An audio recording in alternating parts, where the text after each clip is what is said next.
Hello, beautiful soul. I'm Aurora, and welcome to Twin Flame Journey, a space where we explore the deeper meaning behind soul connections, divine timing, and the path that leads two hearts back to union. If you've been feeling the signs, you're in the right place. Nobody talks honestly about the stage right before he changes. Not the quotes version. Not the he finally realized her worth version. I mean the ugly stage. The emotionally confusing one. The stage where he starts sleeping with the TV on because silence feels too loud. Where he keeps checking his phone without knowing what he's hoping to see.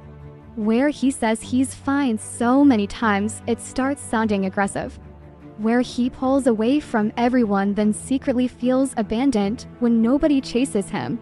And the strange part is, from the outside, he often looks completely normal. He still goes to work. Still posts memes, still replies all good brew, still disappears for 3 days and comes back acting casual. But internally, something is collapsing. Not dramatically, quietly, like a man realizing the distraction stopped working at exactly the same moment he became emotionally attached to someone he can't mentally reduce anymore. That's the part nobody prepares him for. Because before he becomes emotionally honest, he usually becomes emotionally unbearable first. And I think a lot of people watching this have lived through that version of him. Or maybe you've been that version yourself. The late night driving, the random emotional shutdowns, the coldness after intimacy, the guilt, the ego, the confusion, the unbearable urge to reach out, mixed with the equally unbearable urge to disappear. This is the dark stage he enters right before everything starts changing. And honestly, it doesn't look spiritual at all. It looks human. At first, nothing dramatic happens. That's probably the most confusing part of this stage. There is no cinematic breakdown, no moment where he suddenly sits upright in bed and realizes he's emotionally destroyed. Most of the time it starts quietly, almost embarrassingly quietly. He just becomes off. A little harder to settle into himself. A little more restless at night. A little too aware of things that never used to affect him. And because he's used to functioning through stress, he assumes that's all it is. Work pressure, lack of sleep, maybe burnout. He tells himself he just needs to reset. So he does what he always does. Keeps moving, answers messages late, distracts himself constantly, watches videos while eating so he doesn't have to sit in silence, falls asleep with something playing in the background because quiet suddenly feels aggressive somehow. And for a while, this almost works. Almost. But then strange little moments start slipping through. Tiny emotional glitches. He'll be halfway through a normal day and suddenly remember one specific thing she said months ago. Not even an important thing. Something small. Like the way she once looked at him after he made a self-deprecating joke and said quietly, "You do that when you don't want people to know you're hurt." And the memory comes back at the worst possible time too. Standing in line at a gas station. Sitting in traffic. Washing dishes. Completely ordinary moments. That's what makes it unsettling. Because he realizes he wasn't as emotionally unaffected as he pretended to be. Not even close. He just delayed the reaction. A lot of men do that, actually. They postpone emotional processing until life gets quiet enough for the truth to catch up. And eventually, it always catches up. Sometimes in the middle of the night. Sometimes in the car. Sometimes while staring at absolutely nothing. He starts noticing how often he reaches for his phone without thinking. Not even to text her necessarily. Just to check. Maybe she posted something. Maybe she changed her profile picture. Maybe there's some indirect sign she still thinks about him. And the humiliating part is how automatic it becomes. His body does it before his pride can intervene. Open app. Type her name. Scroll for 7 seconds. Close app immediately afterward like he touched a hot stove. Then comes the internal performance. You're fine. It doesn't mean anything. You were just curious. Right. Curious people don't stare at typing bubbles like their nervous system depends on them. But he keeps trying to convince himself this is casual, even while emotionally orbiting someone in private. And honestly, he hates himself a little for it sometimes. Not because he misses her, because he realizes how emotionally exposed missing her actually makes him feel. That's the deeper discomfort. Not longing itself. Vulnerability. Especially for someone who learned early on that vulnerability usually comes with embarrassment attached to it. So instead of fully feeling what's happening, he starts doing what emotionally avoidant people often do when attachment gets too real. He increases motion. More work. More distractions. More stimulation. More I've just been busy. He says he's tired a lot. And technically he is tired. But not only physically. There's a very specific exhaustion that happens when someone spends all day trying not to feel what their body already knows. And his body knows, even when his mind keeps arguing with it. He notices it at night first. That strange heaviness after the world gets quieter. He'll lie down with every intention of sleeping early. Then suddenly it's 1:43 a.m. and he's still awake replaying random moments that shouldn't matter this much. The night she got quiet unexpectedly. The way her voice sounded when she said goodbye one particular time.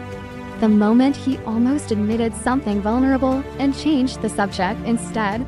Those moments start replaying with disturbing clarity. And the weirdest part, some of the memories aren't even romantic. That's what catches him off guard. It's mundane things. Her fixing her sleeve while listening to him talk. The face she made when concentrating. The exhausted sigh she used to do when she finally felt emotionally safe enough to stop pretending she was okay. Human details. Not fantasy. Not idealization. Real intimacy lives in details like that. Which is exactly why they become difficult to escape later. Because now his brain attached emotional weight to ordinary things. Coffee shops. Songs. Street corners. Certain times of night. Even stupid things. A particular hoodie color. A phrase someone else says accidentally. The sound of a notification that resembles hers for half a second. And every time it happens, there's this tiny physical reaction before logic arrives. His chest tightens. His stomach drops slightly. His breathing changes. Then the mind rushes in afterward trying to clean it up. You need to get over this. This is ridiculous. You're acting dramatic. But the reaction already happened. That's the terrifying thing about suppressed emotion. The body keeps records even while the ego edits the story. And honestly, this stage can make him act strange. Not intentionally manipulative. Not evil. Just emotionally disorganized. One day he wants distance. The next day he's rereading old conversations. He ignores messages he desperately hoped would arrive. That contradiction confuses people around him too. Especially her. Because externally, his behavior often communicates indifference, while internally he's becoming more emotionally consumed than ever. But pride creates weird behavior. Fear creates even weirder behavior. Especially masculine fear. Because a lot of men were never taught how to experience emotional intensity without immediately translating it into weakness, loss of control, or dependency. So he starts negotiating with himself privately. This doesn't have to mean something. You just got attached. You're just lonely. Maybe.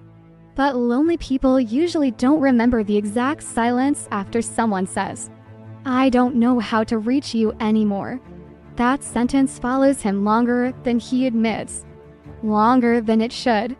He hears it while driving sometimes. And driving becomes dangerous territory emotionally. There's something about being alone in a car at night that strips distractions away too fast.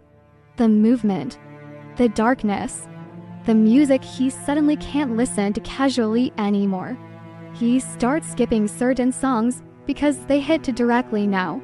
Or worse, he keeps replaying the painful ones intentionally, as if emotionally reopening the wound gives him access to something he lost. And maybe it does, because underneath all this avoidance, something deeper is happening. He's starting to realize how emotionally numb he actually was before her. Not completely numb, functional numb. The kind where a person can laugh, work, flirt, socialize, while remaining profoundly disconnected from themselves underneath. Then someone enters their life, and suddenly the emotional volume increases beyond what they know how to regulate. And instead of gracefully handling that change, they malfunction. That's the ugly truth. Not every emotionally significant connection turns someone into a wise, evolved version of themselves immediately. Sometimes it just makes them weird first. Quiet, reactive, defensive, obsessive, withdrawn. Sometimes he stares at her message for 20 minutes before responding with one emotionally flat sentence. Not because he doesn't care, because he cares enough to panic internally. And panic often disguises itself as detachment in men who never learned emotional regulation. There are moments during this stage where he almost becomes honest. Almost. He'll type something vulnerable. I miss you. I've been thinking about you constantly. I don't know what's wrong with me lately. Then he deletes it. Immediately. Sometimes so fast it's almost aggressive. Like he's trying to erase evidence of emotional exposure before anyone sees it. Even himself. And afterward he feels both relieved and disappointed. Relief because vulnerability was avoided. Disappointment because avoiding it no longer feels good the way it used to. That's the beginning of the shift, honestly. Not wisdom. Not healing. Just the slow realization that his old emotional survival strategies are starting to fail him. And failure feels ugly before it feels transformative. Which is why this stage often looks so chaotic externally. He becomes harder to read, more distant, then suddenly warm again, then distant again. He says he needs space, then secretly checks whether she noticed his silence. He wants freedom, then feels strangely abandoned when nobody chases him. That contradiction sounds irrational because it is irrational. Human beings become irrational when emotional attachment collides with unresolved fear, especially men who build entire personalities around emotional self-protection. And the saddest part is, sometimes he genuinely thinks he's protecting both people by withdrawing, even while the silence slowly starts destroying him too. Because eventually avoidance stops feeling peaceful. Eventually it starts feeling lonely. And when that loneliness finally reaches him fully, that's usually when the real unraveling begins. This is usually the stage where everyone around him starts getting confused, including him, because his behavior stops forming one clean emotional narrative. Nothing matches consistently anymore. He misses her, then ignores her message for 9 hours. He wants to hear her voice, then suddenly sounds emotionally flat the second she answers the phone. He thinks about her constantly, then acts weirdly detached the moment she gets emotionally close again. And from the outside, this can look manipulative. Sometimes parts of it are, honestly, not always intentionally manipulative, but emotionally immature enough to create confusion anyway. That's the uncomfortable truth. Pain doesn't automatically make someone emotionally responsible. Sometimes it just makes them reactive. And this stage is full of reactions, because internally, he's splitting into directions at once. One part of him wants relief. The other part wants protection. And unfortunately, closeness starts feeling like both. That's why he becomes contradictory. Not because he's sitting somewhere calculating emotional damage like a movie villain. Usually, it's much less dramatic than that. Usually, it looks like a man pacing around his apartment at 12:48 a.m. rereading one conversation, while simultaneously telling himself he should stop caring. And the strange thing is, both feelings are real. That's what people don't understand about emotional conflict. Contradictory emotions can exist at the exact same time. He can miss her deeply and resent how emotionally dependent he feels. He can crave intimacy and feel trapped by it once it arrives. He can want her reassurance, then pull away the second she actually offers it. That emotional whiplash exhausts him too, even if he pretends otherwise, especially after emotionally intense moments. Those are usually the worst. After a deep conversation, after vulnerability, after physical closeness, after moments where he accidentally lets his guard down too much. Something shifts afterward. You can almost feel it happening in real time sometimes. He gets quieter, more distant, slightly colder, not because the moment meant nothing, usually because it meant too much. That's the irony. The more emotionally real something feels, the more panic can show up afterward in people who associate vulnerability with loss of control. And masculine panic rarely looks soft. It looks avoidant. It looks distracted, irritated, suddenly busy. He'll say things like, "I've just had a lot on my mind lately," which is technically true. But what he avoids saying is, "You matter enough to affect me now, and I don't know how to regulate that." So instead, he disappears emotionally for a while. And during that silence, he convinces himself he's regaining control, until the silence starts hurting too. Then comes the cycle nobody talks about honestly. He reaches out again, casually at first. A meme, a random excuse, a "you still awake" text sent too late at night. Something emotionally indirect, because direct vulnerability still feels too exposed. And when she responds warmly, relief hits him immediately. Actual physical relief. His shoulders relax. His breathing changes. His mood lifts embarrassingly fast. Then, almost immediately afterward, fear arrives too, because emotional reconnection reminds him how attached he actually is. And attachment feels dangerous to someone who built their identity around self-containment. So now he's warm again, but also restless. Closer, but emotionally preparing for distance already. People around him can feel this contradiction even if they can't explain it. Especially her. She notices the inconsistency. The way he stares at his phone waiting for her reply, then suddenly takes 3 hours to answer once she responds. The way he opens up deeply one night, then acts emotionally guarded the next morning. The way he says, "I don't want to lose you," then behaves in ways that create distance anyway. And honestly, sometimes he notices the contradiction to while it's happening. That's the painful part. He'll hear himself say something emotionally detached and internally think, "Why did I just do that?" But by then the moment already passed.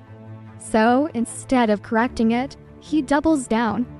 A lot of emotionally avoidant behavior works exactly like that. Not deliberate cruelty. Panic followed by ego maintenance. Because once he senses emotional exposure, embarrassment starts attaching itself to everything. Even tenderness. Especially tenderness. There are moments during this stage where kindness itself overwhelms him. She says something gentle, and instead of relaxing into it, he becomes uncomfortable. Not externally, maybe. Externally, he nods, smiles slightly, acts normal enough. But internally, his nervous system starts doing strange things. Because emotionally safe intimacy can feel unfamiliar to people used to emotional distance. Sometimes he almost distrusts softness. Not consciously, just instinctively. Like his body keeps waiting for the emotional cost hidden underneath it. So he becomes harder to settle emotionally. 1 foot in, 1 foot out.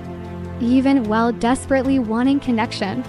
That's the contradiction nobody explains properly. Emotionally avoidant men are not always avoiding because they feel nothing. Sometimes they avoid because they feel too much too quickly and don't know how to metabolize it. And unfortunately, unresolved fear creates bizarre behavior. For example, he'll spend all day thinking about her. Then when she finally calls, he sounds distracted. Not because he doesn't care, because anticipation built too much pressure internally, and now he's over-regulating every word. He doesn't want to sound needy, too emotional, too obvious. So his tone flattens unnaturally. Then, after the call ends, regret starts creeping in immediately. Why did I sound like that? Why couldn't I just be normal? She probably thinks I don't care. And instead of clarifying any of this, he usually withdraws again, which creates even more misunderstanding. This stage is full of misunderstandings, honestly. Not because the feelings are fake, because the behavior and the feelings stop matching each other consistently. That disconnect creates emotional chaos for everyone involved, especially when intimacy becomes deeper.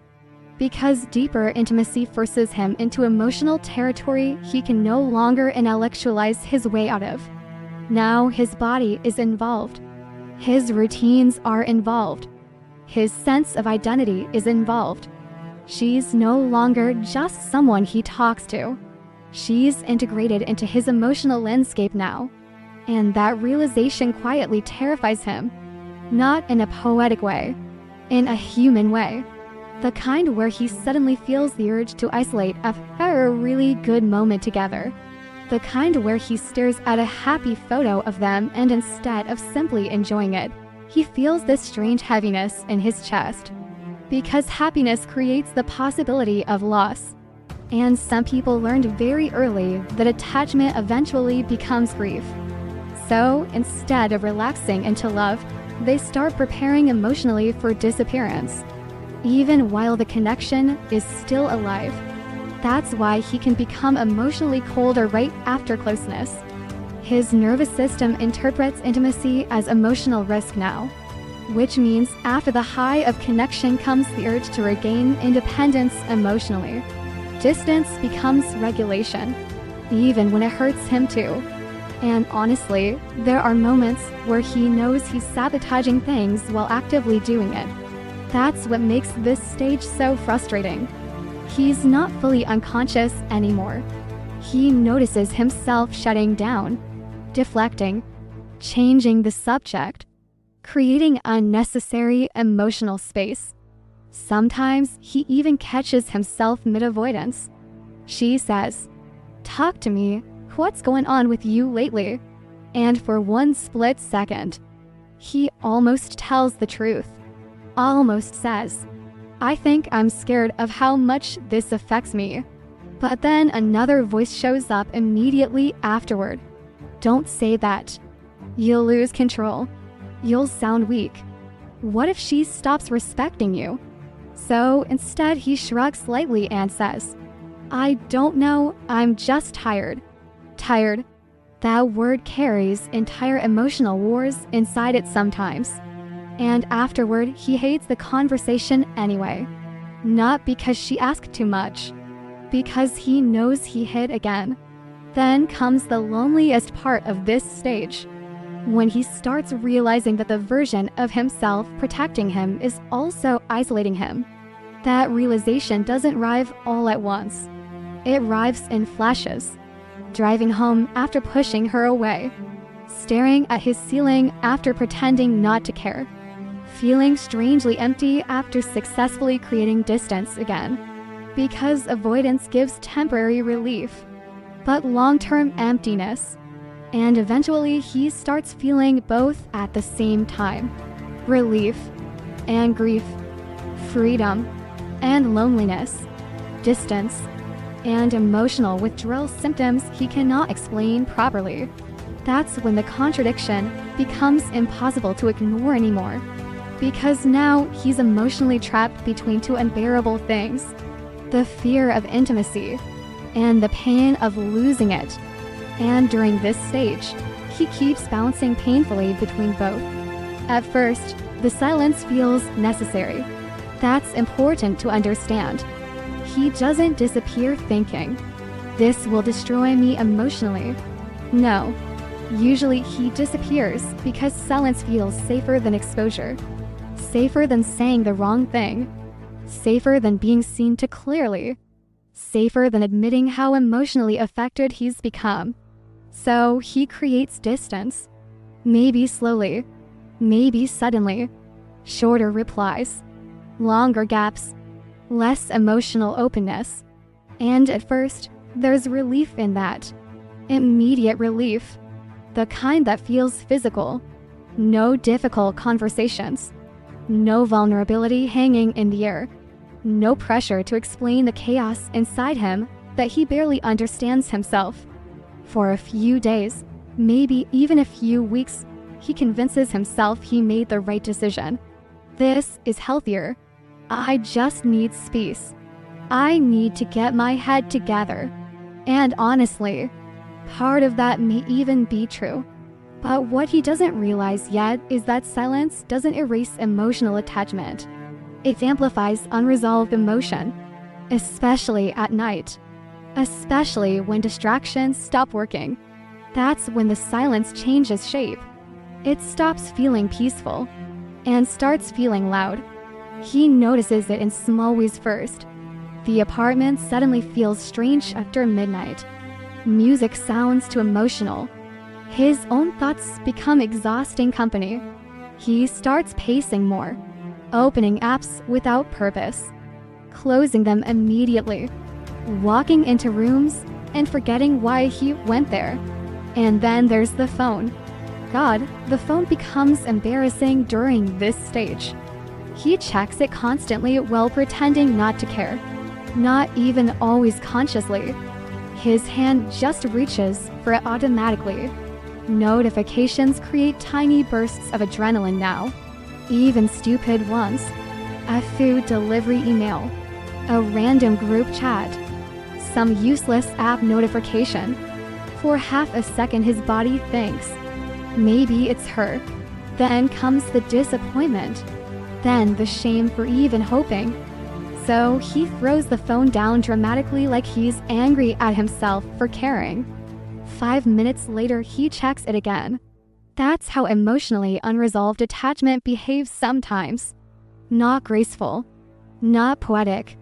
Compulsive in these quiet, humiliating little ways. And the silence starts forcing memories upward too. Not the dramatic memories at first. Not the obvious ones. Tiny moments. The way she looked at him once when he was pretending to be okay. The exact pause before she said, "You don't have to act fine with me." That sentence follows him longer than he expected. Because the uncomfortable truth is, part of him wanted to believe her, and another part absolutely did not. Because if someone truly sees through him, then performance stops working. And performance has protected him for years. So now, in the silence, old conversations start replaying differently. That's what happens when emotional distance removes distraction. He starts hearing things beneath the words. He remembers moments where she was trying to reach him emotionally and he brushed past it. Not cruelly always. Sometimes just awkwardly. Like the night she got quiet on the phone and he sensed something was wrong. Ott panicked internally because emotional intimacy suddenly felt too close. So instead of leaning in, he joked around, changed the subject, acted tired. At the time, he told himself, "I'll talk about it later." But later never came. And now those moments echo. That's the thing about silence. It creates replay, especially for men who suppress emotional processing in real time. The emotions wait, then return all at once later, usually stronger, usually lonelier. And loneliness during this stage feels strange because technically he's still functioning. He still goes to work, still talks to people, still laughs occasionally. But there's this emotional absence underneath everything now. Like part of him is elsewhere constantly. People notice it too sometimes. Friends asking, "You good?" And he says, "Yeah, just tired." Always tired. That word becomes emotional camouflage. Because explaining what's actually happening would require a level of vulnerability he still doesn't know how to access cleanly. How do you explain that silence from one specific person suddenly changed the emotional atmosphere of your entire life? How do you explain missing someone while also being the one who created the distance? That contradiction starts eating at him too. Because now there's guilt mixed into the longing. And guilt behaves differently at night. At night, guilt becomes specific. Specific memories. Specific senses. Specific facial expressions. He remembers the exact moment her energy shifted emotionally. The exact moment she stopped feeling fully safe with him. And he hates that memory because deep down, he knows why it happened. Not fully maybe, not consciously in the moment. But now the pattern becomes harder to avoid seeing. Every time closeness deepened, he retreated slightly. Every time vulnerability appeared, he became harder to reach. Not because he wanted to hurt her, because emotional intimacy was activating fear faster than he could process it. And now the silence is removing all the distractions that used to protect him from seeing that clearly. There's one specific kind of pain that shows up during this stage that almost nobody talks about honestly. The pain of realizing you participated in your own loneliness. That realization hits differently, because now he can't fully blame timing, circumstances, stress. Somewhere deep down, he starts recognizing his own emotional patterns in the wreckage. And that awareness makes the silence heavier, not lighter. There are nights during this stage where he almost reaches out. Almost. The message gets typed halfway. "Hey, I've been thinking about you. I miss talking to you." Then comes the internal war. "Don't send that. It's too late. You'll look weak. What if she moved on? What if she answers coldly? What if she doesn't answer at all?" That last fear usually hits hardest. Not rejection, absence. The possibility that the emotional connection he still feels intensely might already be fading for her. So instead of sending the message, he deletes it, then stares at the empty screen afterward feeling weirdly hollow. Like he abandoned himself again in real time. And honestly, sometimes he becomes emotionally irritable during this stage too. That's another ugly truth. Pain doesn't always look sad. Sometimes it looks impatient, detached, randomly defensive. People ask simple questions, and he reacts with subtle frustration because internally his emotional bandwidth is already overloaded. He starts needing more distraction just to avoid sitting with himself. More noise, more scrolling, more stimulation. But eventually the distractions stop fully numbing it. That's when things get dangerous emotionally. Because once the distractions weaken, the body starts speaking louder. His sleep becomes inconsistent. His chest feels tight randomly. He feels emotionally restless without knowing what action would actually relieve it. And the worst part, there are moments where he realizes the silence he created was partially an attempt to regain control. But internally, he feels less in control than ever now. That realization unsettles him deeply, especially during ordinary moments. Driving home, heating up food at midnight, lying in bed holding his phone without unlocking it. Mundane loneliness becomes brutal during this stage. Not cinematic loneliness, domestic loneliness. The kind where the room feels emotionally empty in a way that's hard to explain to other people. And because he still struggles to process vulnerability directly, his emotions start leaking sideways instead. Through music, through random anger, through emotional numbness, through obsessive thinking, through sudden memories that arrive out of nowhere. He hears her laugh in someone else's voice once, and it ruins his entire mood for hours. Not dramatically, quietly. He just becomes distant afterward. Sits differently, drives differently, exists differently for the rest of the evening. That's how unresolved emotional attachment behaves sometimes. It infiltrates ordinary life in microscopic ways. And eventually the silence forces him into one terrifying realization. He's not just missing her. He's missing the version of himself that existed when he felt emotionally connected to something real. That's what cracks him open internally. Because now this isn't only about another person anymore. Now he's confronting the emotional emptiness underneath his coping mechanisms too. The silence exposes everything. His avoidance, his fear, his emotional immaturity, his loneliness, his inability to say what he actually feels while there's still time to say it properly. And for the first time in a long time, he can no longer fully outrun himself.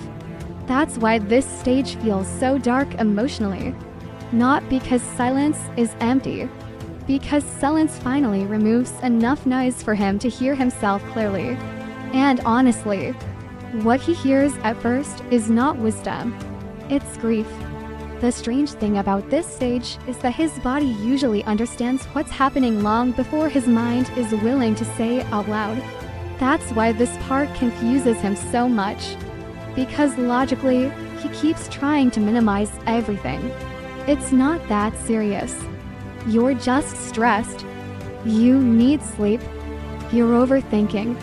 Meanwhile, his body is reacting like something emotionally significant is happening, whether he admits it or not. And honestly, that loss of control scares him. Not in some dramatic movie way. In quiet ways. Human ways. Like suddenly not being able to listen to certain songs without feeling physically uncomfortable. Like sitting down to relax and realizing he can't actually relax anymore. Like his chest tightening every time her name unexpectedly appears somewhere. His body reacts first. Always first. The mind arrives afterward trying to clean up the evidence. That's what emotional suppression does sometimes. The feelings bypass language and go straight into the nervous system. So now he starts noticing strange physical patterns. His sleep becomes inconsistent. Not just can't sleep inconsistent, emotionally inconsistent. One night he crashes from exhaustion at 9 p.m. The next night he's awake until 3 a.m. replaying conversations he pretended didn't matter. And the replaying becomes obsessive in this stage. Not intentionally. His brain just keeps circling unresolved moments looking for emotional closure that never fully arrived. The conversation where she sounded disappointed but said, "It's okay." The pause after he emotionally pulled away. The expression on her face that one night when she realized he was retreating internally again. His body remembers those moments with uncomfortable accuracy. That's the part nobody explains properly. The body stores emotional tension in fragments. Tone of voice, facial expressions, silences, Energy shifts. And now, those fragments start surfacing randomly throughout the day. He'll be doing something completely normal and suddenly feel emotionally hit by a memory he didn't consciously choose. At the gym between sets, in the grocery store, at a red light, and for a few seconds, he completely leaves the present moment.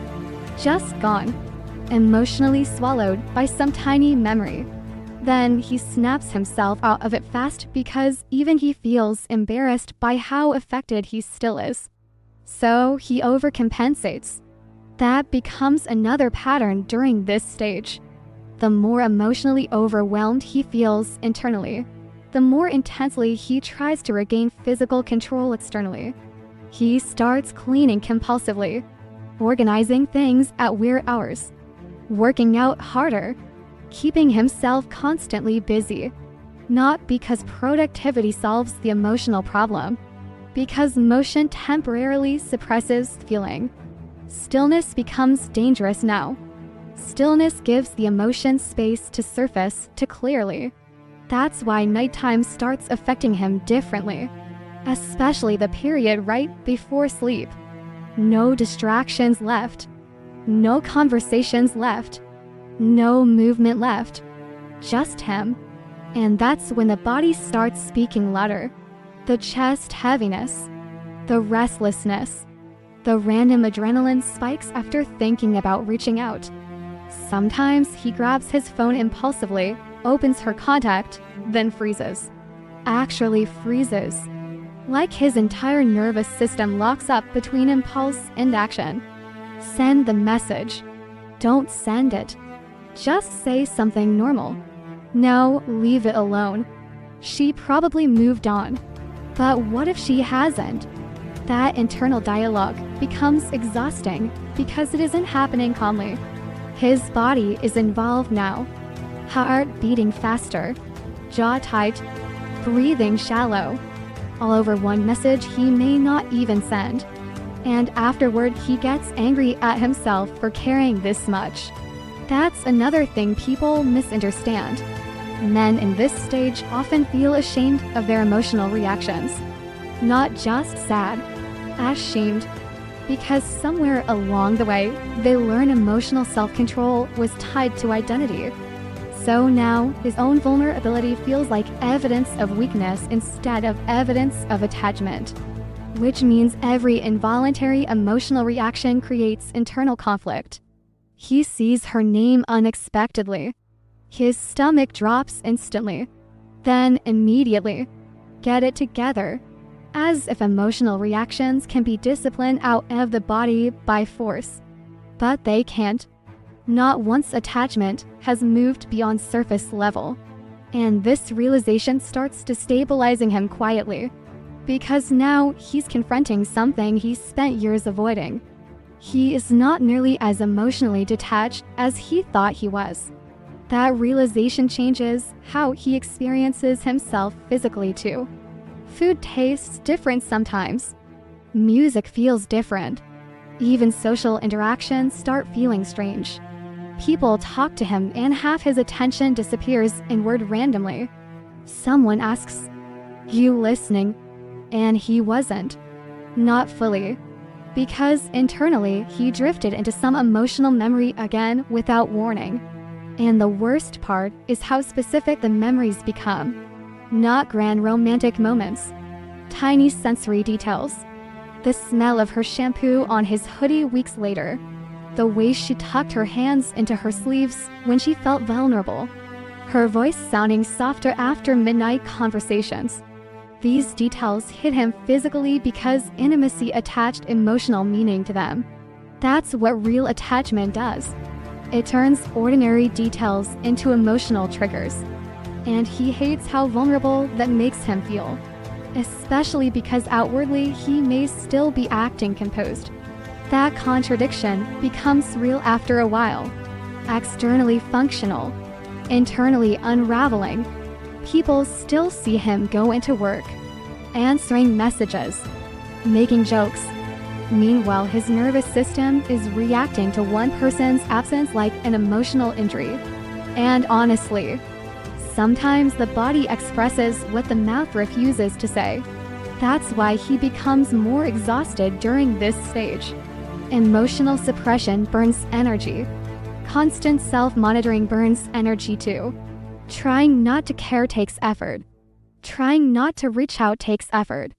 Trying to maintain emotional distance while secretly longing for closeness takes enormous effort. Eventually, the body starts showing signs of overload.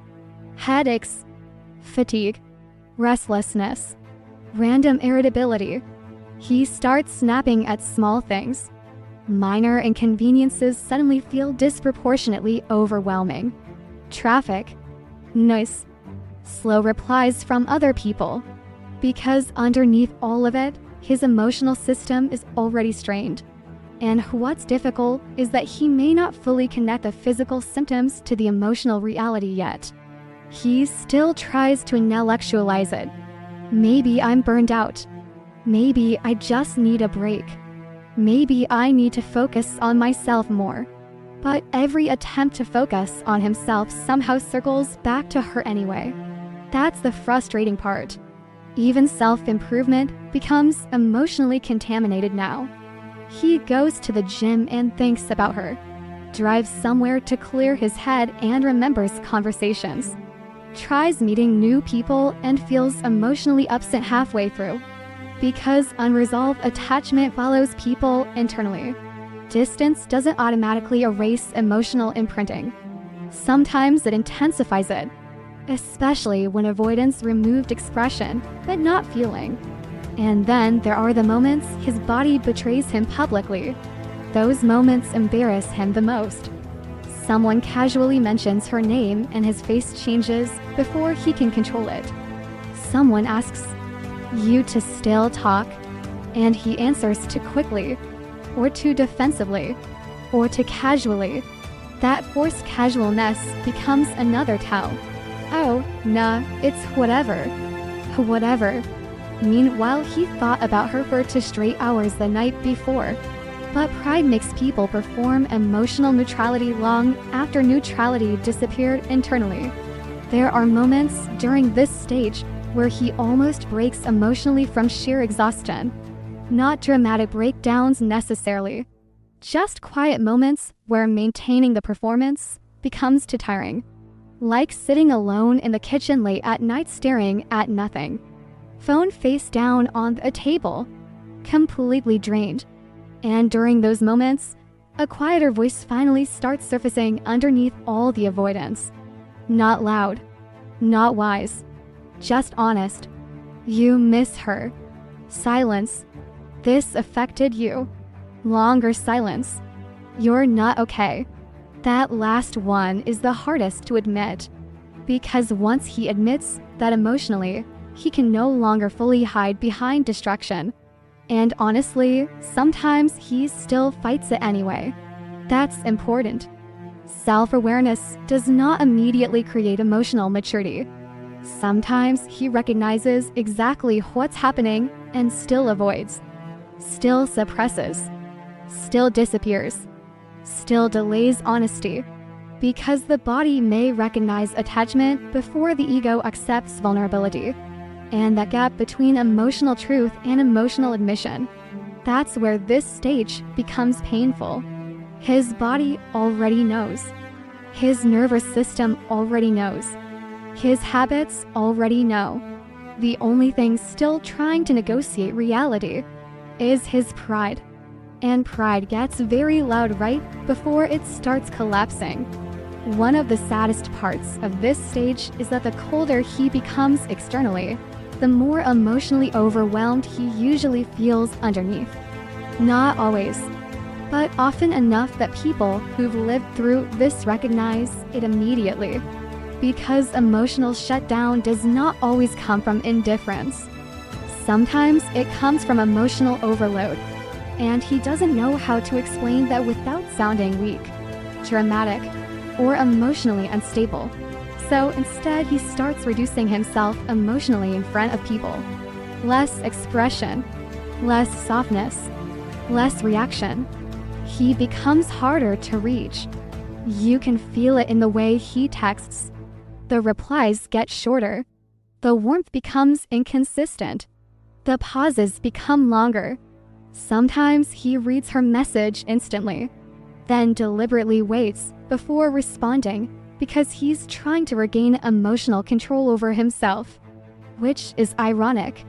Because if you have to strategize your timing to avoid looking emotionally affected, you are already emotionally affected. But he doesn't fully admit that yet. Instead, he starts creating emotional distance in subtle ways. Not always consciously. Sometimes it's automatic. She says, "I miss you." And instead of simply receiving it, he suddenly feels pressure in his chest.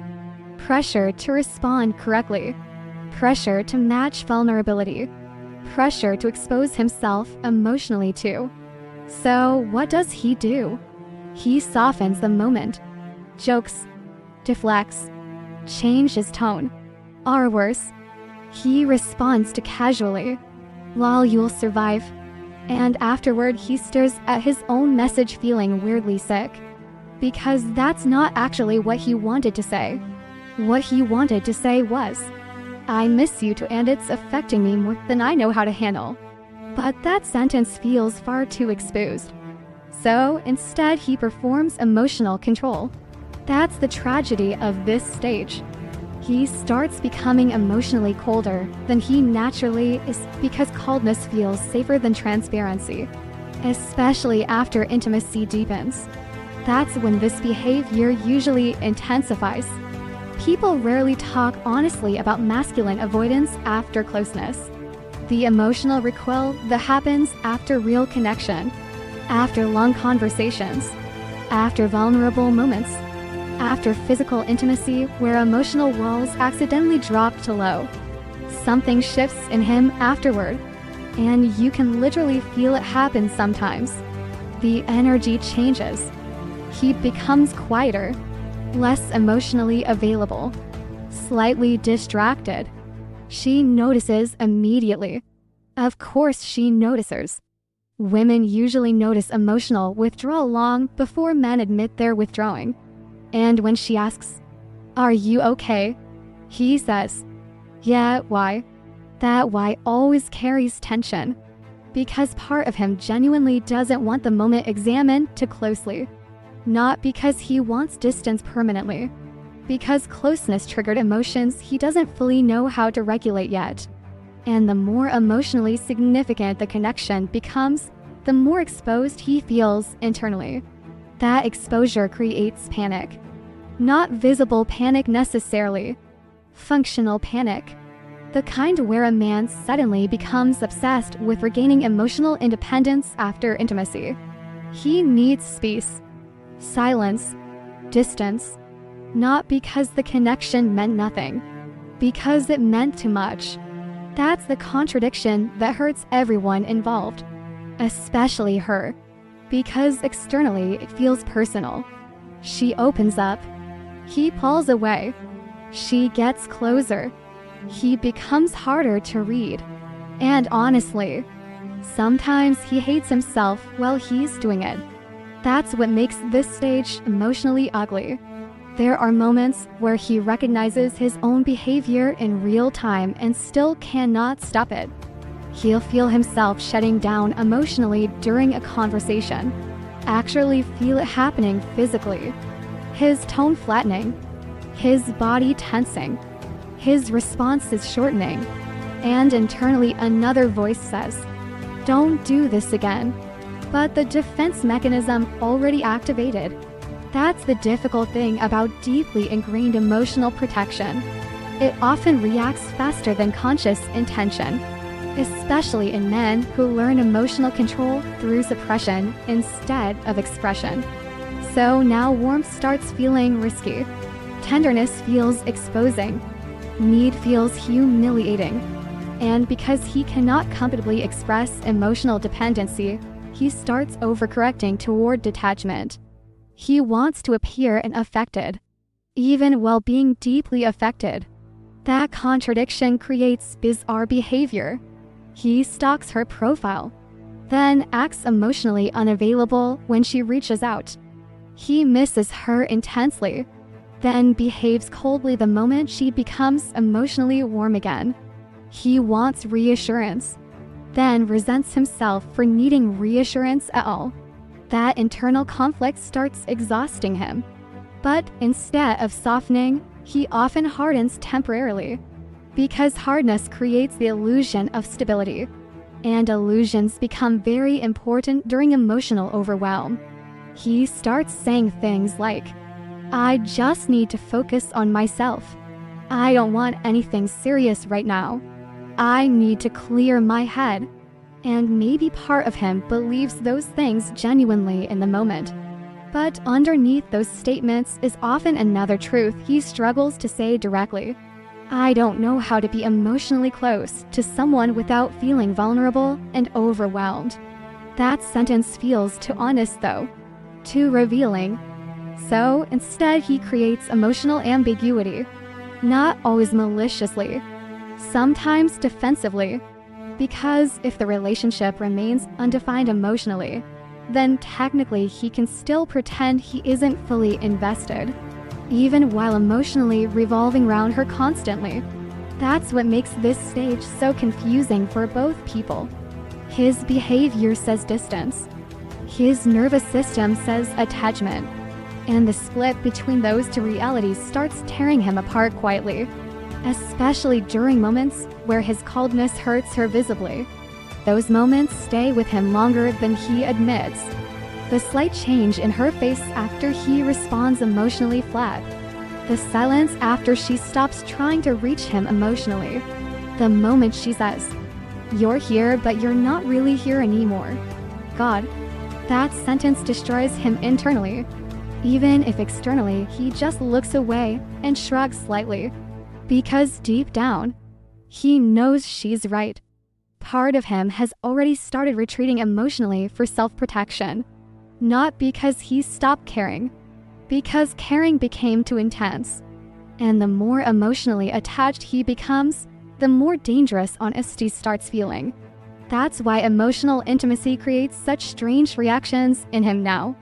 He wants closeness desperately, then feels trapped by how much he wants it.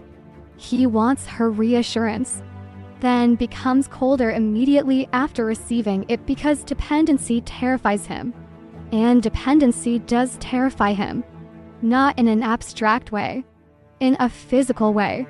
The realization that someone can affect his emotional state this deeply unsettles his identity, especially if he spent years defining strength as emotional self-sufficiency. Now, suddenly one person's absence changes his appetite, his sleep, his concentration, his mood. That level of emotional impact feels destabilizing. So he tries to regain power the only way he knows how. Distance, silence, emotional restraint, controlled responses. But eventually the performance starts cracking. Because pretending not to care while secretly caring intensely creates emotional exhaustion. And the body always pays for emotional dishonesty eventually. That's why he starts looking tired during this stage. Not physically tired only, emotionally overmanaged. Like someone constantly monitoring themselves from the inside. Don't say too much. Don't react too fast. Don't sound needy. Don't look emotional. That level of self-surveillance disconnects people from genuine intimacy after a while. And deep down, he feels that disconnection happening, especially in quiet moments after conversations end. There's this strange emptiness that follows emotional self-protection. He successfully avoids vulnerability, then feels lonely immediately afterward, successfully creates distance, then checks his phone hoping she still reaches out anyway. That contradiction becomes almost unbearable privately. And sometimes, late at night, his colder persona starts collapsing temporarily. That's usually when honesty almost slips out. He opens old conversations, rereads vulnerable moments, stares at photos longer than he should. Sometimes he even whispers things out loud accidentally while alone. Tiny admissions. I fucked this up. She was trying. Why am I like this? Then morning comes, and the armor returns again. Replies become controlled. Tone becomes flatter. Distance reappears. Because vulnerability often feels safer in isolation than in actual connection. That's another ugly truth nobody talks about enough. Some men can privately admit emotions they still cannot express directly to the person they feel them for. So they grieve silently while performing detachment publicly.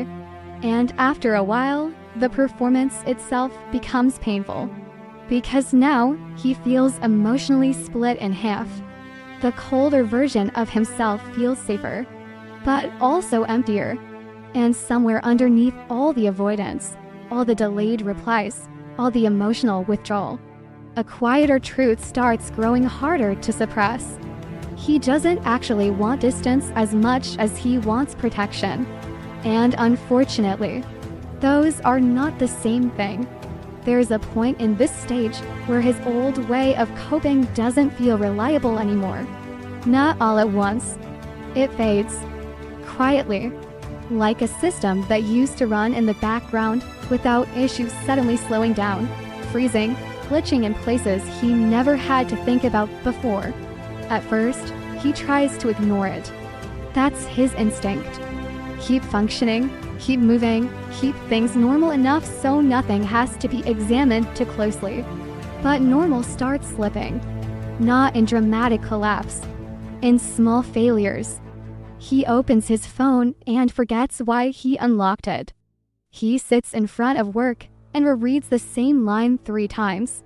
He listens to someone talk and realizes he missed half of it because part of his mind drifted somewhere else. Not absent-minded exactly, emotionally occupied. And that's new. Because the version of him that used to really work was built on a kind of internal separation.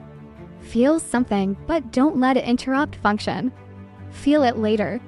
Or not at all. That system used to hold. Now it doesn't. Now everything leaks through. Especially thoughts of her.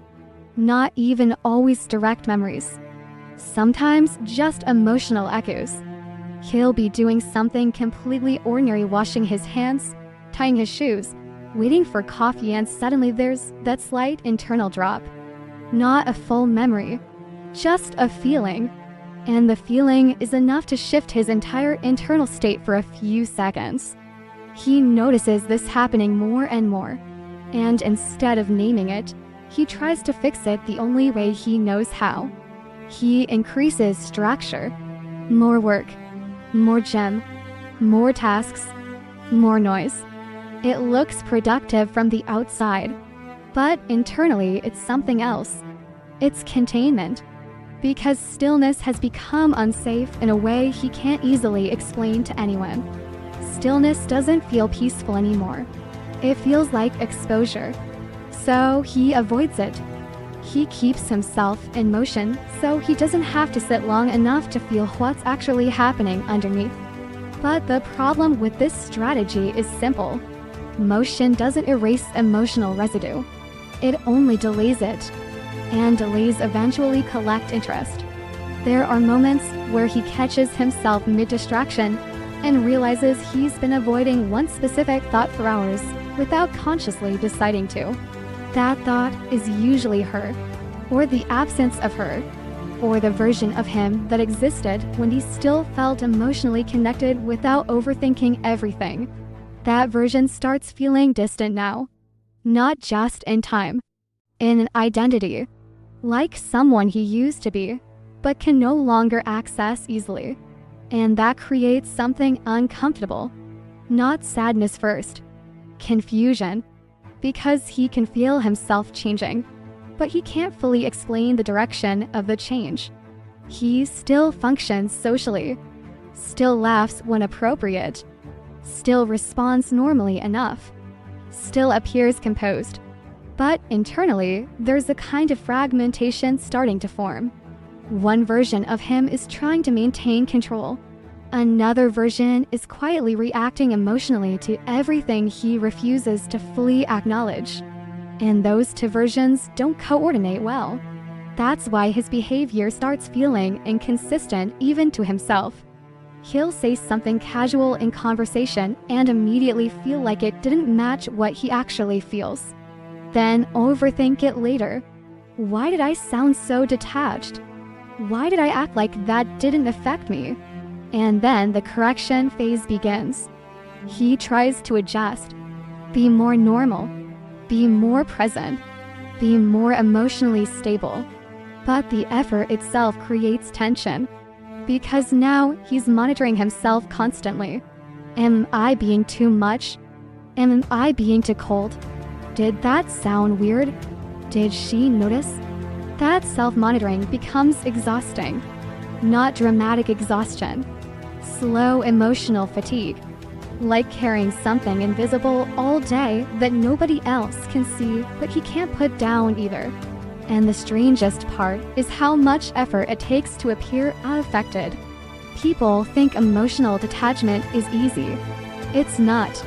Not when attachment is still active underneath it. Because now he has to manage two conflicting internal states at the same time. What he feels and what he is trying not to show. That split drains him, and he starts noticing small physical signs of it. A constant low-level tiredness, slight irritability over small things, difficulty relaxing even when nothing is happening. He lies down and still feels like something is unfinished. Not externally, internally, something unresolved. And unresolved emotional tension has a way of staying in the body longer than the mind expects. That's when the old coping version of him starts failing in more obvious ways. Distraction stops working fully. Even when he scrolls endlessly, there are gaps where the thoughts break through anyway. Even when he's around people, part of his attention remains elsewhere. Even when he laughs, there's a slight delay underneath it, like something emotional is still running in the background. And slowly, he starts noticing something else. The things that used to help him reset don't reset him anymore. Sleep doesn't fully reset him. Work doesn't fully reset him. Distance doesn't fully reset him. Because the emotional system isn't closing anymore. It's staying open, running quietly. And that realization is subtle but destabilizing. Because it means his old identity, his functional identity, is no longer sufficient to regulate what he's experiencing internally. There are moments where this hits him unexpectedly, like standing in the kitchen at night doing something simple and suddenly realizing, I don't feel like myself lately. Not in a dramatic identity crisis way, in a quieter, more unsettling way, like the edges of himself are slightly blurred. And the version of him that used to feel stable doesn't feel fully reachable right now. That's when he starts losing trust in his own emotional control. Not because he's collapsing, but because his usual control strategies are no longer producing the same effect.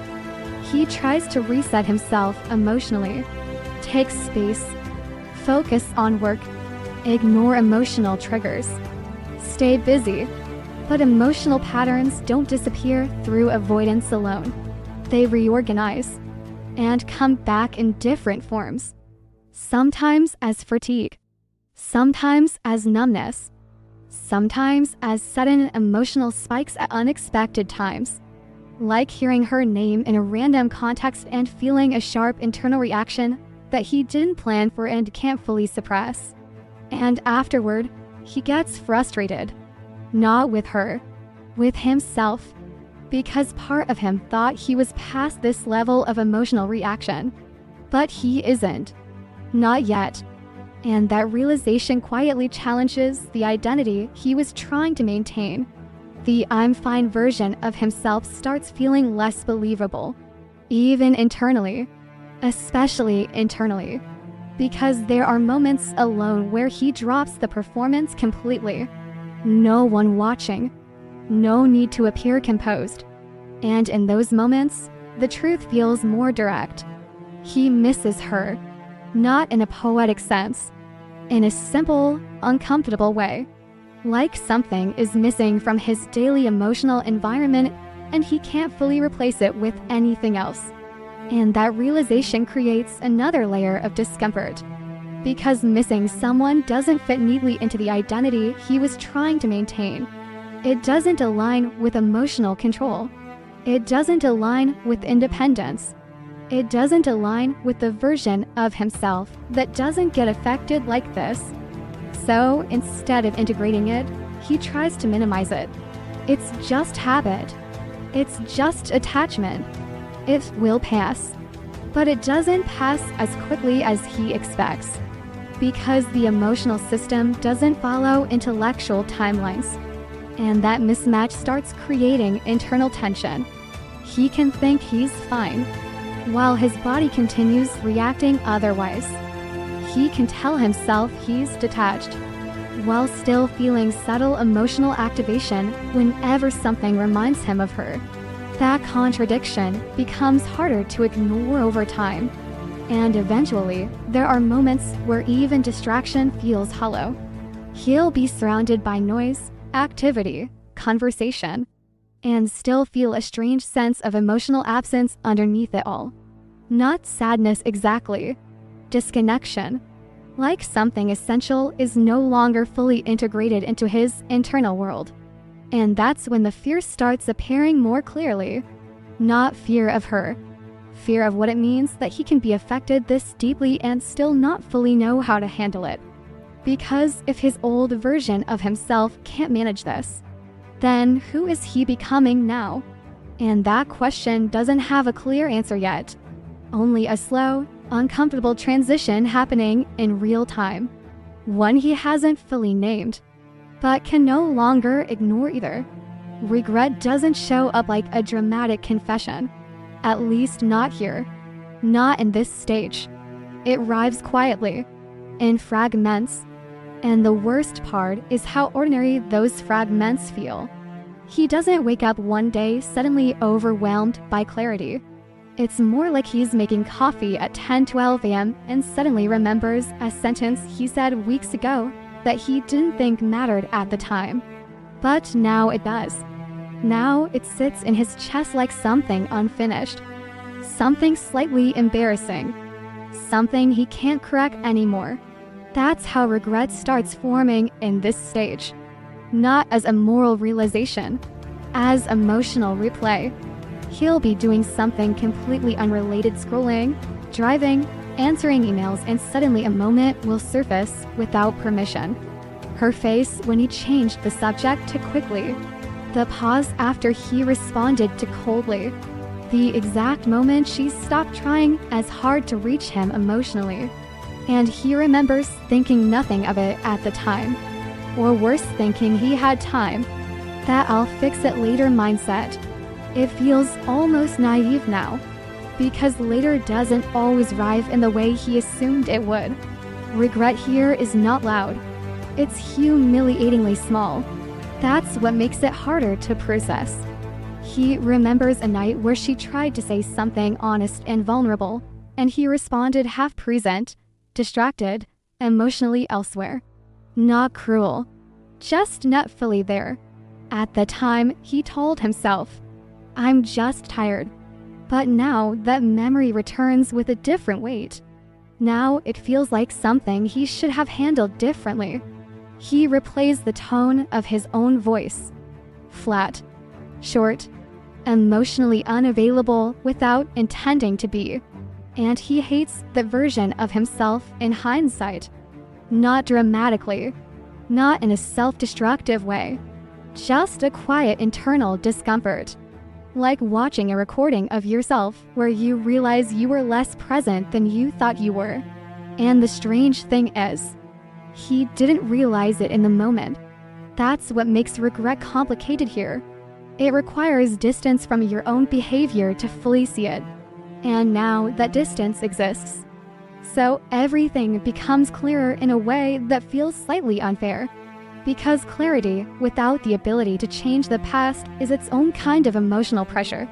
There are nights when regret becomes heavier, especially after silence.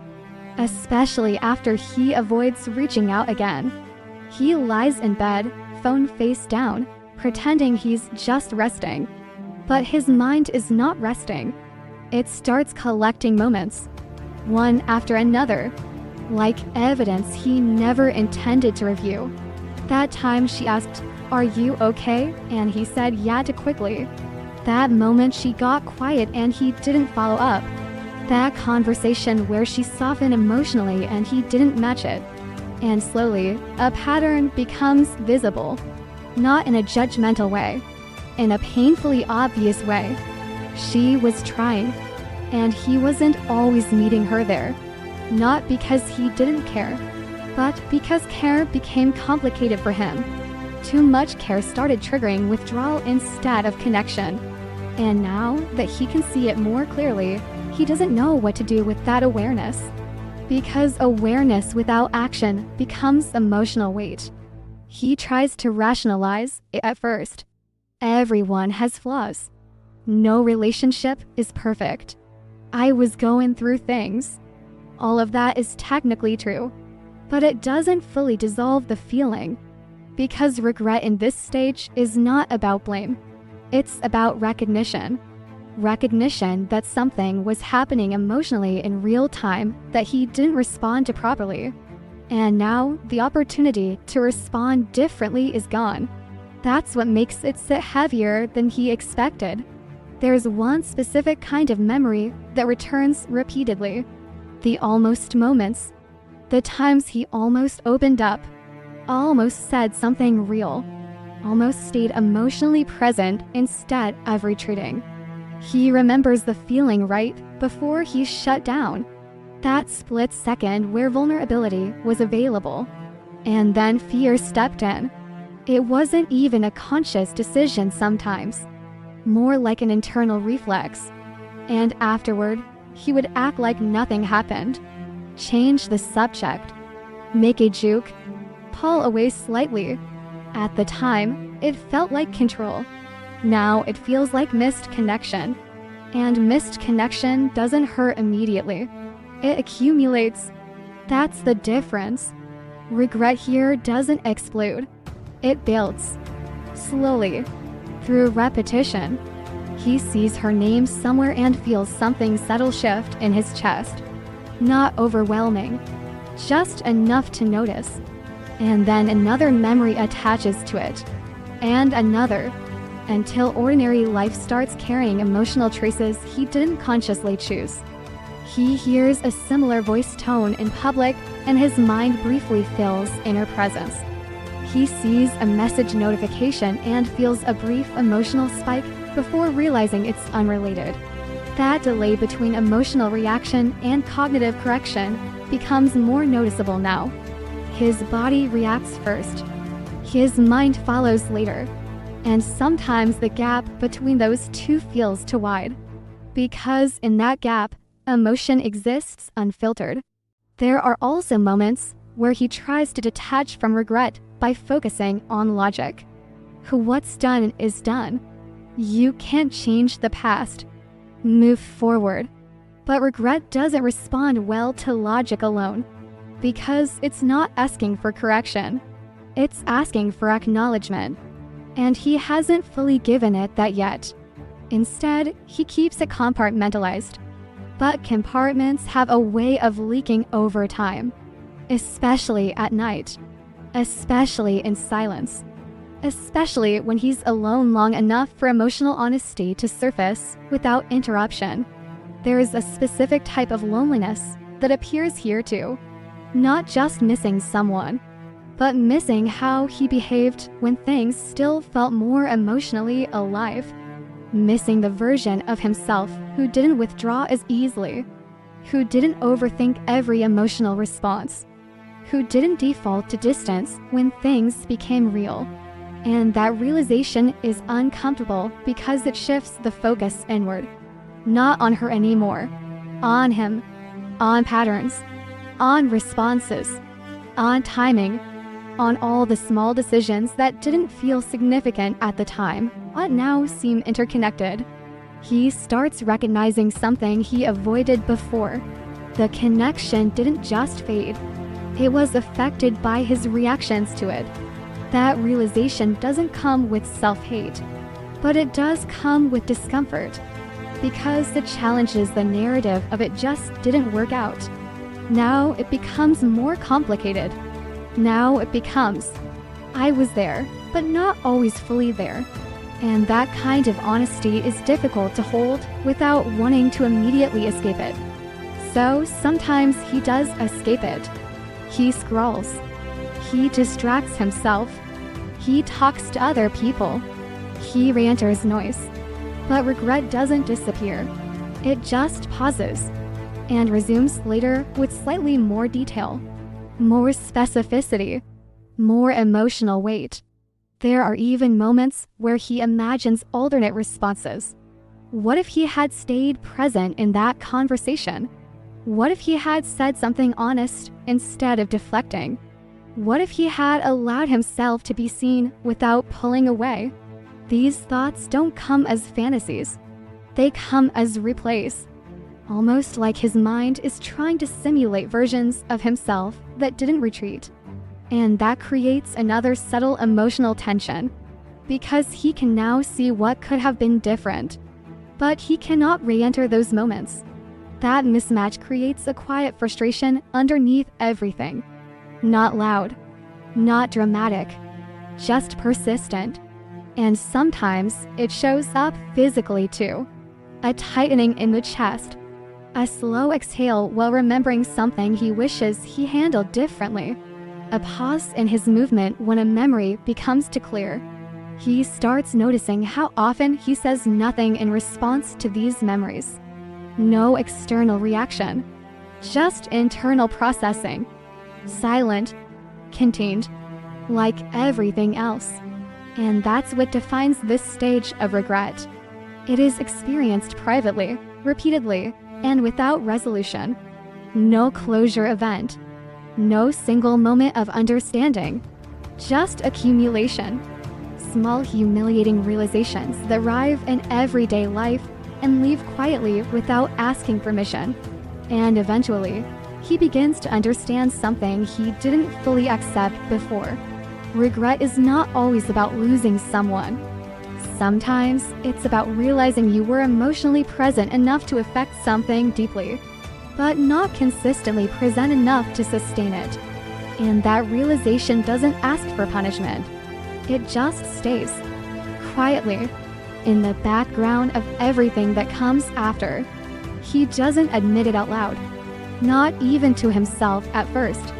But there's a quiet habit forming underneath everything else. A checking, a scanning, a kind of emotional surveillance he would probably deny if someone asked directly. It doesn't look like obsession from the outside. That's the strange part. It looks like nothing. Just a man going through his day. Working, driving, eating, answering messages. But in between all of that, there are these micro moments where his attention slips somewhere else. Without permission, he opens his phone, scrolls, closes it, opens it again 5 minutes later for no reason he can justify, checks old conversations without fully intending to, replays timestamps in his head like they mean something he's trying to decode. And every time he tells himself it's nothing serious. Just curiosity. Just habit. Just passing thoughts. But the truth is more uncomfortable. He's looking for signs. Not obvious ones. Small ones. Indirect ones. The kind that don't confirm anything clearly, but also don't let him fully let go. Did she post something different today? Did her energy online change? Did she stop posting certain things? Did she become quieter in a way that might mean something? Or is he imagining all of it because he wants it to mean something?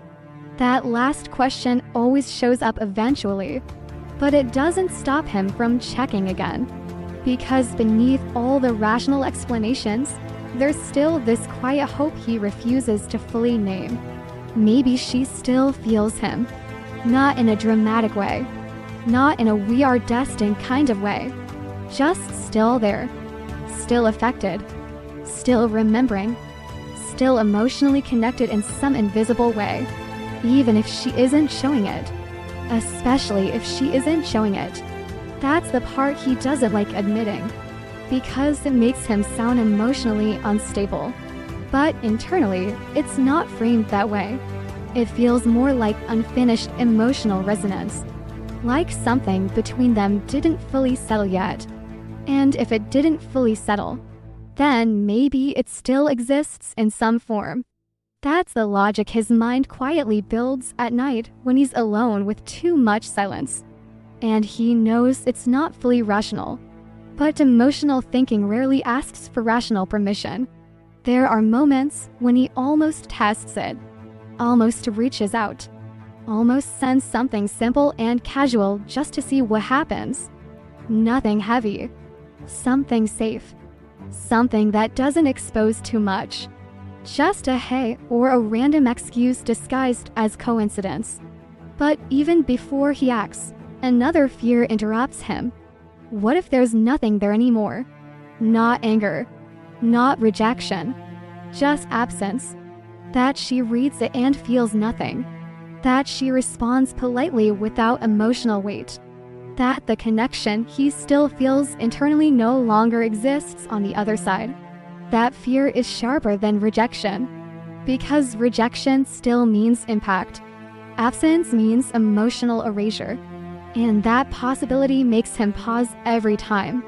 So instead of reaching out, he goes back to observing, quietly and vaguely, through fragments of information, through what she shares publicly, through what she doesn't share, through small changes he might be overanalyzing but can't stop noticing. And the strange thing is, he knows this behavior is irrational. Part of him is fully aware. There are moments where he catches himself mid-thought and thinks, "What am I doing?" But awareness doesn't automatically create change. It just adds self-awareness on top of emotional attachment, which sometimes makes it even more complicated. Because now he is aware that he is still emotionally involved, while also trying to behave like he isn't. That split creates internal tension that never fully settles. And underneath it all, there's still this quiet emotional hope he keeps private. Not hope that everything will return exactly as it was, but hope that he still matters in some emotional way to her. That he wasn't just a temporary presence that faded completely without trace. That something between them still exists in memory, even if unspoken, especially if unspoken. There are nights when this becomes more intense. Late nights, when the world is quiet enough that thoughts stop competing with distractions. He lies in bed and scrolls without intention, not looking for anything specific, just looking. And sometimes he stops on her name longer than he expects, not opening anything, just seeing it. And that alone creates a reaction, a small tightening in his chest, a pause in his breathing, a moment of stillness that feels heavier than it should. Then he puts the phone down, turns away, tells himself it means nothing. But his body doesn't fully agree, because emotional memory doesn't require permission to activate. And there's another layer to this that he doesn't openly acknowledge. He doesn't just miss her. He misses being felt by her. That part is harder to admit, because it sounds dependent. But there is something uniquely destabilizing about being emotionally significant to someone and then feeling that significance become uncertain. So he starts wondering things he would never say out loud. Did she move on emotionally faster than I did? Did she stop thinking about me the same way? Was what I felt more intense than what she felt? And even when he tries to dismiss these thoughts, they don't fully disappear. They just wait and return later, often in quieter forms, like seeing something random during the day that reminds him of her reaction to something once. A song, a place, a phrase someone else uses casually. And suddenly there's a flash of emotional memory that disrupts whatever he was doing. He becomes slightly absent for a few seconds, then returns to normal, like nothing happened. But something did happen, internally. And the accumulation of those small internal disruptions creates a subtle emotional dependency loop. He thinks about her, gives, he feels something, gives, he suppresses, it gives, later it returns again. And the loop continues without resolution. What makes it more complicated is that he still sees himself as someone who is over it, at least outwardly, at least functionally. He still works, still interacts, still performs normal life. So from his perspective, he shouldn't be this affected anymore. But emotional systems don't update based on identity. They update based on attachment. And attachment doesn't disappear just because someone decides it should. There are moments where he almost confronts himself honestly. Not dramatically, just quietly.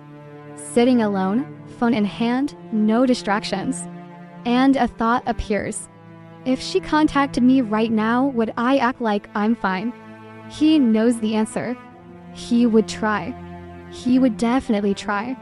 And that realization creates another uncomfortable layer, because it reveals something about his current state.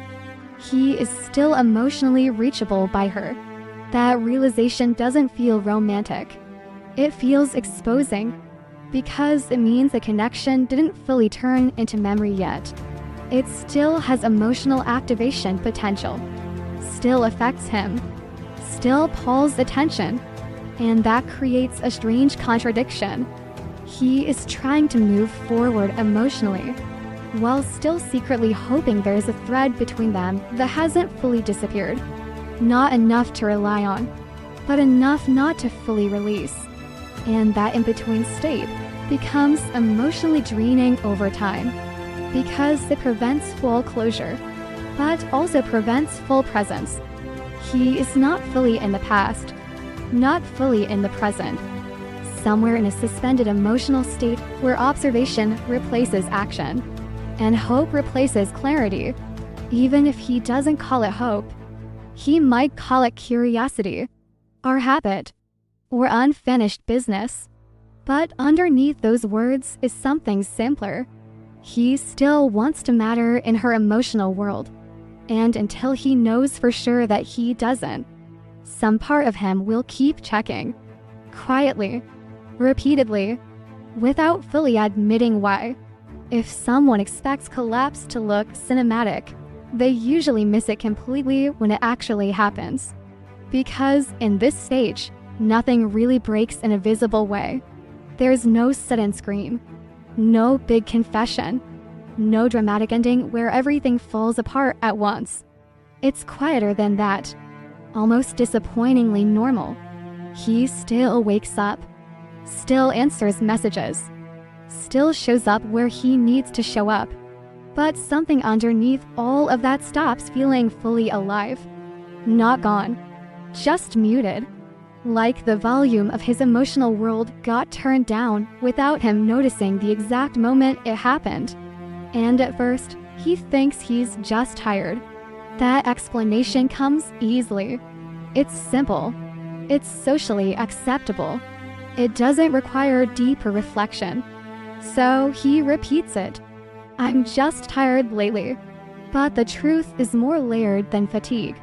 It's emotional saturation. The kind that builds slowly when someone spends too much time avoiding what they actually feel. Because avoidance doesn't remove emotion. It delays it. And delayed emotion doesn't stay small forever.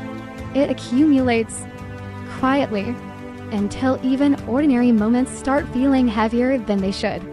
He notices it in subtle ways. Sitting in a room and not fully feeling present. Laughing at something and realizing the laughter didn't fully land internally. Reading a message and needing a few extra seconds for it to register emotionally. There's a delay now between life happening and him actually feeling it. And that delay becomes more noticeable in silence, especially at night. especially when there's nothing to distract him from himself. He lies in bed, sometimes staring at the ceiling, phone face down beside him, and there's this strange stillness that feels less like peace and more like emotional suspension. Not calm, not chaos, just suspended, like something inside him is waiting for permission to resolve. But nothing gives it that permission. So it stays there, running quietly in the background, and the mind starts doing what it always does when unresolved emotional content is left alone long enough. It replays, not always in full detail, sometimes just fragments. Her voice at a specific moment, a sentence that didn't get fully responded to, a silence that lasted slightly too long, the feeling of emotional distance forming without being named at the time. And now those fragments return without warning. He could be doing something completely unrelated and suddenly feel it. That internal shift. Not a thought, a state. A heaviness that appears first in the body before the mind understands why. His chest feels tighter for a few seconds. His breathing changes slightly. His attention pulls inward without permission. Then the mind catches up and tries to explain it. You're overthinking again. You need to stop dwelling on this. Move on. But those statements don't fully dissolve the feeling anymore. Because the feeling isn't coming from thought alone. It's coming from accumulation. And accumulation doesn't respond well to logic. There are moments where he tries to reset himself.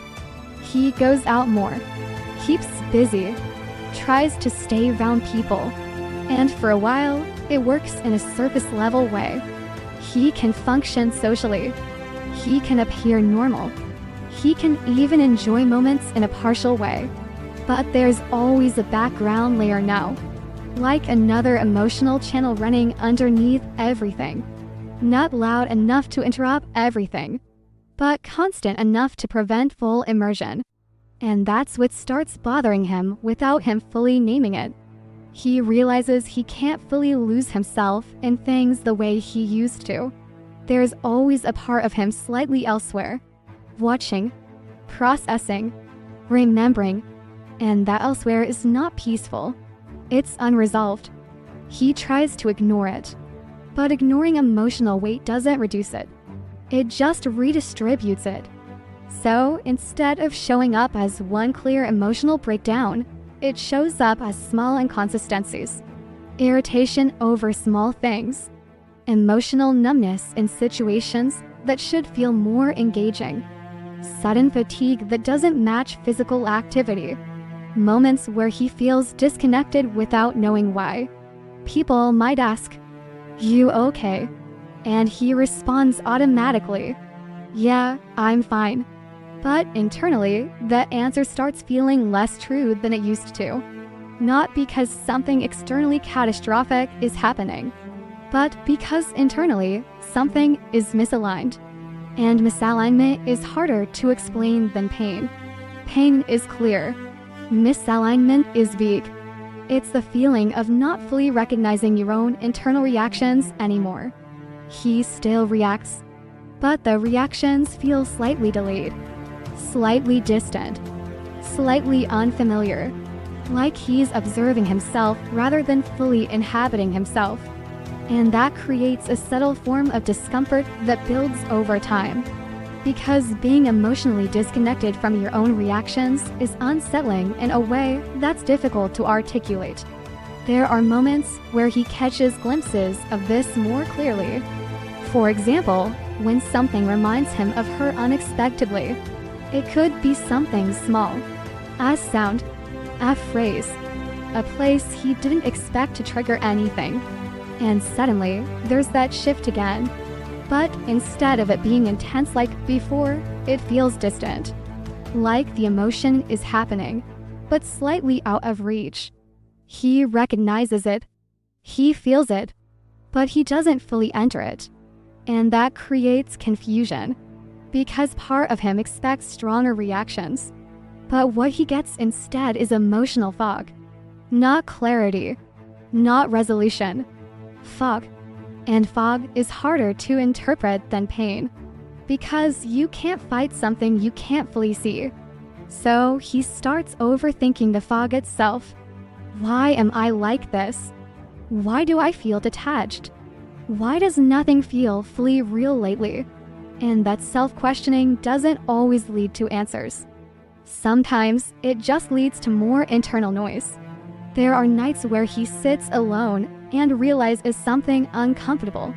Even when nothing is happening externally, he still feels internally busy, emotionally occupied, not with one clear feeling, but with many incomplete ones.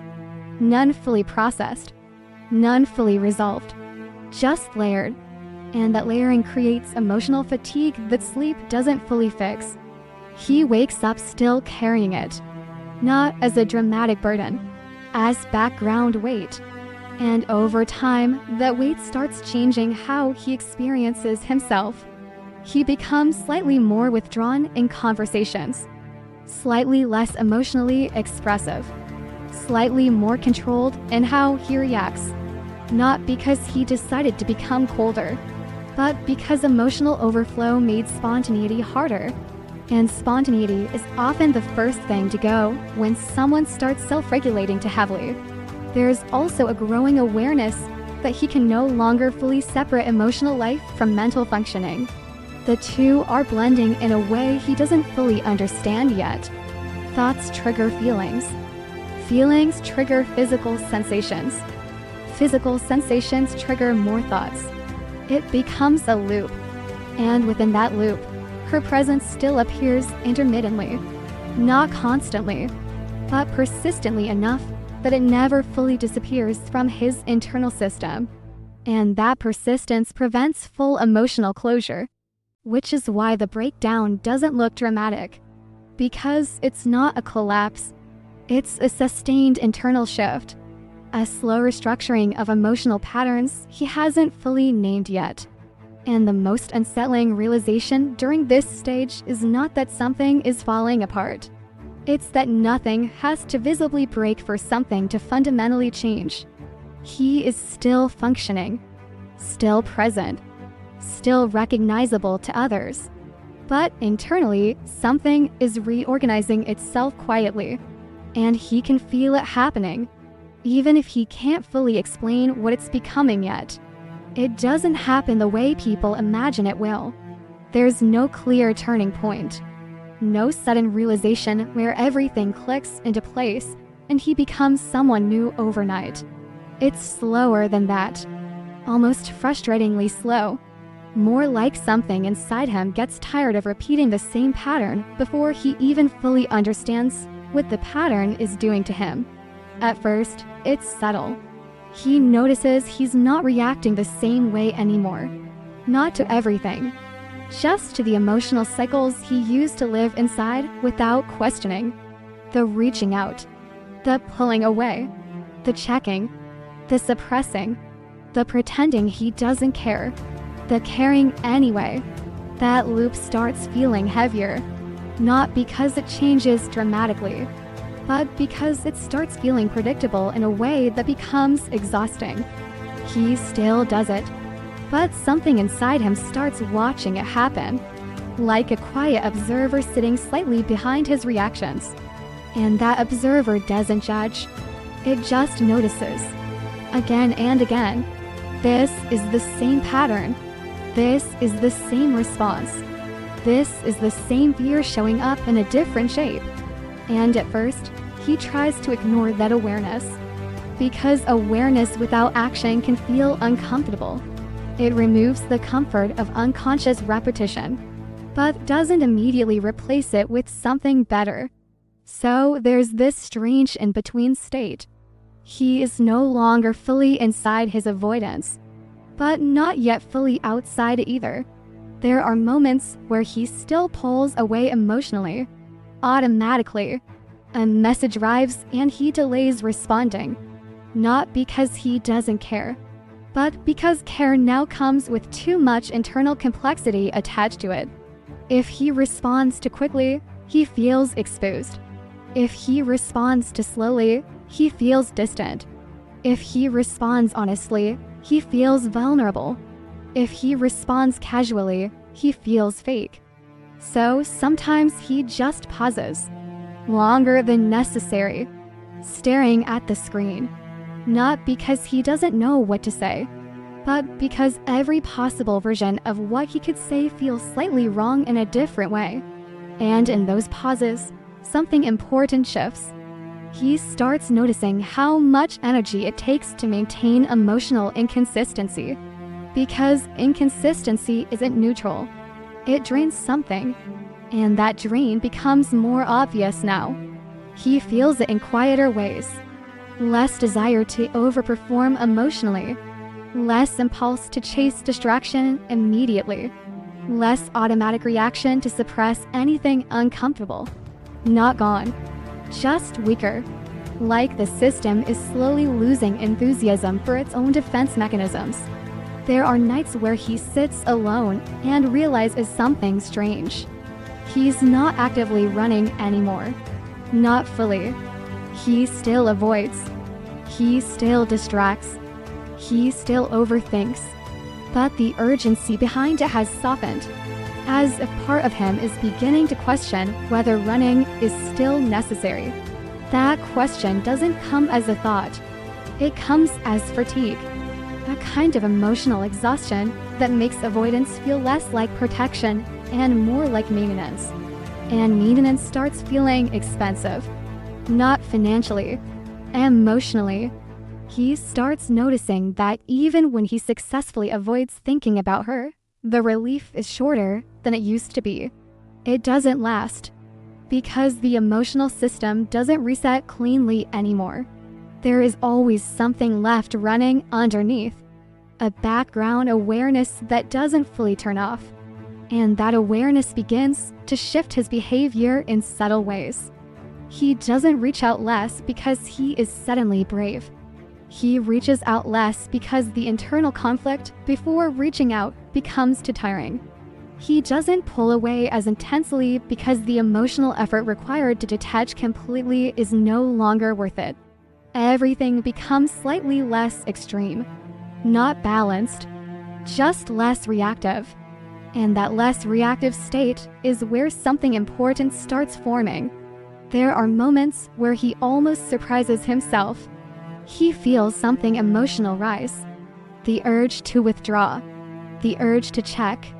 The urge to disappear emotionally. But instead of immediately acting on it, there is a delay now. A pause. And in that pause, he becomes aware of the choice.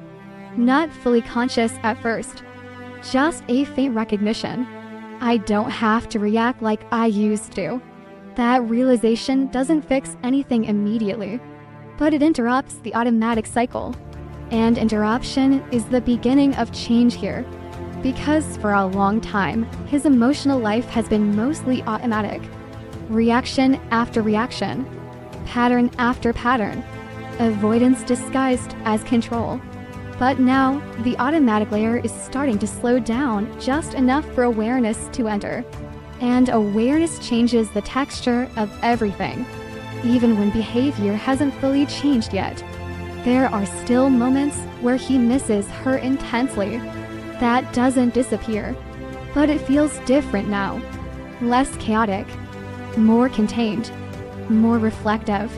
Instead of immediately reacting to the feeling, he notices it first. Sometimes he sits with it for a few seconds longer than he used to. Not trying to solve it. Not trying to escape it immediately. Just noticing. I miss her. And that simple acknowledgement creates a strange stillness. Not relief. Not pain. Something in between. And that in-between state is unfamiliar. Because before, emotions usually led directly to action. Miss her gives reach out or withdraw. Feel overwhelmed gives distract or shut down. Feel vulnerable gives disconnect. But now there's a small gap forming between emotion and response. And in that gap, something new begins to exist. Choice. Not strong yet. Not consistent yet. but present. And presence of choice changes everything internally. Even if externally nothing has fully changed yet, he still struggles. He still slips into old habits. He still overthinks messages and replays conversations, and occasionally disappears emotionally when things feel too intense. But now there are moments where he notices it while it's happening, and that noticing softens the behavior slightly. He catches himself mid-withdrawal and doesn't fully commit to it. He catches himself overthinking and interrupts the spiral briefly. He catches himself emotionally shutting down and stays present just a little longer. Not perfectly, not consistently, but enough to feel a shift. And that shift is quiet, almost invisible from the outside. But internally, it is significant, because it marks the beginning of something he didn't have before. Self-interruption. The ability to witness a pattern while it's happening instead of only realizing it afterward. And with that comes something uncomfortable. Responsibility. Not external responsibility. Internal responsibility. The realization that not everything is just happening to him anymore. Some of it is being repeated by him. And that recognition creates tension, because it removes the comfort of purely external explanations. It forces him to see his own participation more clearly. There are moments where this awareness feels heavy, because it interrupts the old narrative of helpless emotional reaction. But there are also moments where it feels strangely grounding. Like for the first time, he is not fully trapped inside his own pattern. There is space, even if small, even if unstable. Space is there, and that space is what begins to change everything slowly. He doesn't stop running completely in this stage, but he starts noticing the direction he is running in. And sometimes, instead of accelerating, he slows down just enough to question it. And that questioning is new. It doesn't immediately create peace, but it creates interruption. And interruption is the first real break in a cycle that used to feel automatic. He still doesn't fully know where this is leading. He still feels emotionally uncertain most of the time. He still misses her. He still avoids her. He still overthinks everything in waves. But underneath all of that, something quieter is forming. A version of him that is no longer fully convinced that running is the only option available. And that realization doesn't come with clarity. It comes with exhaustion. The kind of exhaustion that stops someone not because they have found peace, but because they can no longer maintain the pattern at the same intensity. And in that exhaustion, something very small begins to happen. He stops running the same way. And for the first time, he starts standing still long enough to notice himself. Thank you for spending this moment with me. If this message resonated with your soul, remember to subscribe and continue this journey with us here on Twin Flame Journey. And always remember, what is meant for your soul will always find its way back to you. Until next time, beautiful soul, trust the journey.